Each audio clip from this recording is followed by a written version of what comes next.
Pretty much every state of the 50 states of America has a lemon law. Unfortunately, sometimes automobile manufacturers don't focus on the safety of the vehicle and instead focus on the safety of their own cash pocketbooks and net profits. For that reason, if your car is a defective lemon, you should really know about your legal rights. So in the following, I am going to tell you all about what you can get or win when you win a lemon law case. Some automobile manufacturers make a lot of money and are rich, and a lot of people hate the dealerships for taking their money and giving them a hunk of junk, the runaround, and a bunch of lies. But sadly enough, the lemon law is not designed to make you rich, and it is not intended to make you wealthy. Instead, the law is designed in a way that is supposed to put you in the position that you would have been if the vehicle had not been defective. It is supposed to make you whole. Even if you spent $60,000 or $70,000 on the car to fix up the car and spice it up, you still might not get that money back. It really depends. Even though the dealership might have lied to you, given you the runaround, and then failed to do their part. That's why it is important to give them the lemon drop down. By winning lemon law cases, consumers are really making the road a safer place for all drivers and pedestrians by making automobile manufacturers care more about consumer safety. Now, what you get when you win a lemon law case usually comes down to one of three possible options or remedies. Option 1 is that they might provide you with a replacement vehicle. Option 2 is that they might offer you a refund or what is called a lemon law buyback. Options 3, I will discuss option 3 a little later on in this video, and it is an important option you should know about as well with some real lemon juice. So let's start with the first remedy. Option 1 is that they can provide you with a replacement vehicle, which means you can basically trade your car in for a different vehicle, but there are some important things you should know about this option. The replacement vehicle should be a vehicle of similar value. The replacement vehicle should usually also be a vehicle from the same manufacturer with similar MSRP cost. It's crazy that many times, even though you really don't like dealing with that dealership, you might have to get a second car from the same manufacturer, even though they have lied to you and given you the runaround or given you a hard time. But there is another option with this as well, because year after year, the cost of vehicles might go up and the new vehicle might cost more. That price jump can make it difficult to get a car with the same MSRP price. Even though your car was a lemon, you might still have to pay that extra cost for the new and now more expensive vehicle. Thankfully, there is option 2, which allows you to get a refund through a lemon law buyback.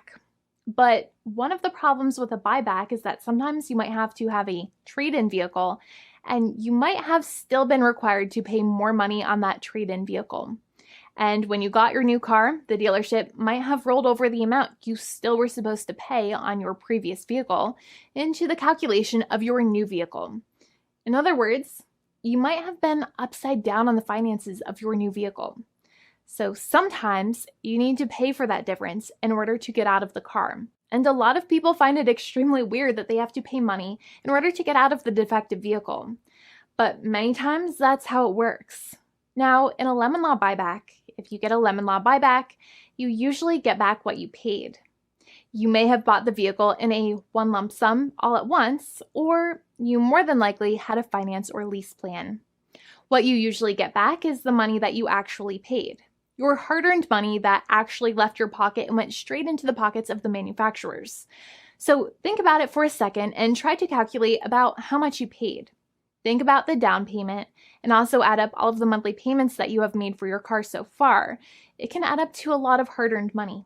In some cases, it can add up to $30,000 or more, but every case is different. Even though they accept that their vehicle is a lemon, many times the manufacturers still try to pinch pennies and also nickel and dime their customers. So they deduct certain fees during the negotiations, such as an offset for mileage for the portion of time that your vehicle did not have problems. Sometimes it is legal for manufacturers to deduct such things from the settlement you end up getting, but many times they may be doing so incorrectly or it might be taking away too much of your personal money. Having a powerful negotiator and experienced attorney by your side can be very helpful. In addition, most lawyers do not charge you out of your own pocket for their attorney's fees and court costs. Many attorneys only get paid if they win, and if they don't win, they just don't get paid anything. Lots of attorneys spend their own money on your case, and the attorney might never get the money back. But it may make sense for the lawyer to take that risk if you have a strong case. It reminds me of being a kid and selling lemonade and spending my piggy bank coins and quarters to make the lemonade, even though I was never sure if I would make my money back. But when I made amazing lemonade, everybody would want it. We would all be happier as a result. Option 3 is that sometimes a manufacturer might simply pay you a settlement in what is called a cash and keep procedure. That's when you keep the car, but you get paid some compensation for all of the headaches and defects the vehicle caused. Even if you don't have a clear lemon law case, the manufacturer might still make a good faith offer to settle the matter and get it off of their heads. In many situations, even though the settlement might be less than a full buyback of the vehicle, it might make sense for you to accept that offer depending on your goals. In addition, it's usually required that the problems happened while your car was under warranty or extended warranty. Even if you no longer have warranty, but your problems happened while your vehicle was under warranty, you might still have a case. However, without any warranty, you cannot have a lemon law case in most situations. However, you might still have some legal protections such as breach of contract, auto fraud, or something else. The founding attorney of the law firm, Jimmy and I, would love to speak to you. The consultation is completely free, and the team of lawyers can speak to you and review any documents you have for the vehicle, such as your vehicle purchase agreement and repair invoices. Call now for a completely complimentary and fully free consultation with an experienced lawyer. It's free to call 1-800-400-5050 day or night, 7 days a week, or visit us at www.californialaw.com. Lawyers are waiting to speak to you and encourage you to call. This video is not legal advice. I am not an attorney. I'm a paid spokesperson. Attorney Jimmy Hanai is a lawyer in the state of California and handles California lemon law cases. There are no guarantees. This legal advertisement is by lawyer Jimmy Hanai of CaliforniaLaw.com.